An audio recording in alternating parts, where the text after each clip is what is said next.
Now let's further analyze the politics in 2024. We have political analyst and USC political science professor Froilan Calilung on the line. Yes, Good morning. Good morning po. Good morning po sa ating mga kapinig. Yes, good morning, Prof. Thank you for joining us on Brunch on December 31. But I would like to ask, what is your overall general assessment of local politics this year? Medyo makulay siya.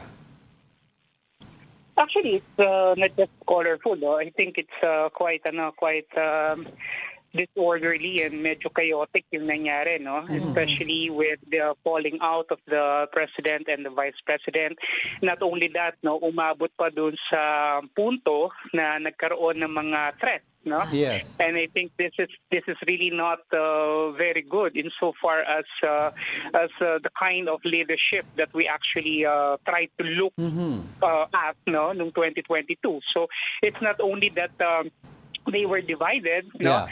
Pero yung alliance politically nag-spill over doon sa sabihin na nating division Yes, on a personal level, no? So this is really not very good for us. Pero Prof, I'd like to to ask you your thoughts on this, kasi sabi ng iba, why should we be surprised at all? When the UniTeam was formed, there was no vision in the first place. And there was no common ground except just let's magkampi-kampihan na lang tayo just to beat then VP Lenny. Wala silang shared vision of governance or platform. So sabi nila, abangan nyo yan. Even before nag-take oath si PBBM, sabi nila, abangan nyo yan. Magka-crack yung UniTeam na yan. What is your thoughts on this? Yes, I actually looked at it the same way. No, from the very start, I think this is what we call marriage for convenience. So I think this was just created to be able to muster enough votes in order to, create a more decisive win or victory against Leni Robredo in the 2022 elections. Pero yeah, I agree with that. There was really not much of a foundation to begin with. Politically, personally, there was no sort of, they did not belong to the same political party to begin with. So the vision, the principles are also contrasting. Maalala natin, even before the elections in 2022, former President Rodrigo Roa Duterte already made some comments, no, pinpointing at the current president as a weak leader. No, so there was already some kind of animosity to begin with, even then during the 2022 elections.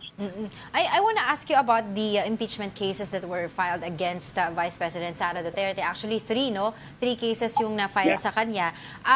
Sabi nila, ang issue dito is timing and wala nang panahon. Do you think this will go through or pass through the Congress, and what will happen naman sa Senate?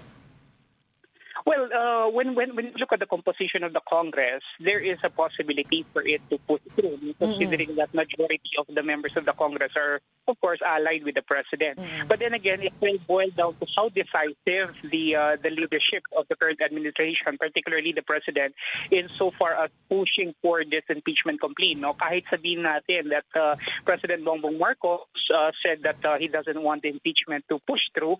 Lagi ko nga sinasabi in many of the other interviews na parang he's like Pontius Pilate, no, washing his hands of the guilt, no. Pero the way I see it, it's still going to push through. Pero ang medyo magiging malaking balakid sa kanila ngayon will be the 2025 elections. And the way I see it, of course, a lot of things will shape up after the elections, no. So maaaring mabago yung dynamic sa Kongreso, particularly doon sa mga nakaupo ngayon na mga congressmen. At the same time sa Senado, no? So it will create a considerable level of change, and yung dynamics pagdating doon sa hindi lang sa filing, no, kundi doon sa mismong impeachment trial will also be changed, no, drastically by the elections. I want to ask you also about the, since you mentioned the elections, about the senatoriables, no? We've seen a lot of surveys right now, of course, number one ng mga Tulfo, pero we've seen na medyo malayo ang agwat ni Senator Bongo as compared to Senator Bato de la Rosa. So what do you think is happening right here? Kasi both of them are allies of Duterte.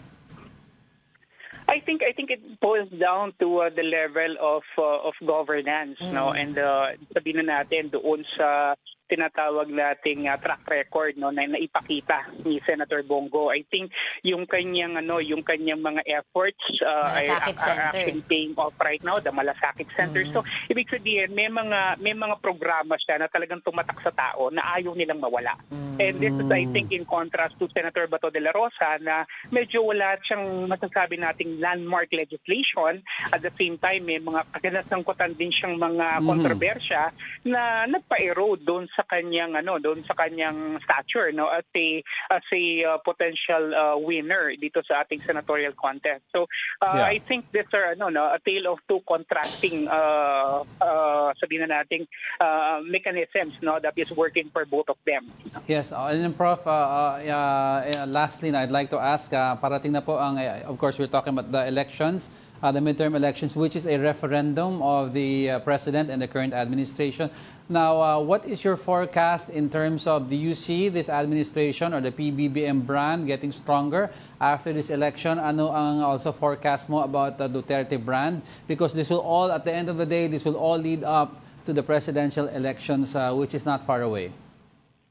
Yeah, definitely. No, that's a very, very good point. Actually, these elections will be a referendum to the presidential elections come 2028. But the way I see it, I think this administration really has a lot of things that they need to do. They really need to shape up a bit, no? Considering the reforms that they actually are trying to lay down, considering also the kind of governance that they are trying to push forth right now.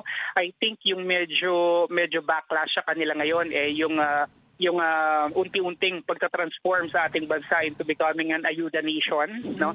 So maaring ito ay I think it works for the masses, but definitely yung middle class is actually antagonized with these efforts with the government. So at the same time, meron pa rin itong taints of corruption. And so I think this is something that the government should really need to look into in order for them to muster enough strength heading into the 2025 elections.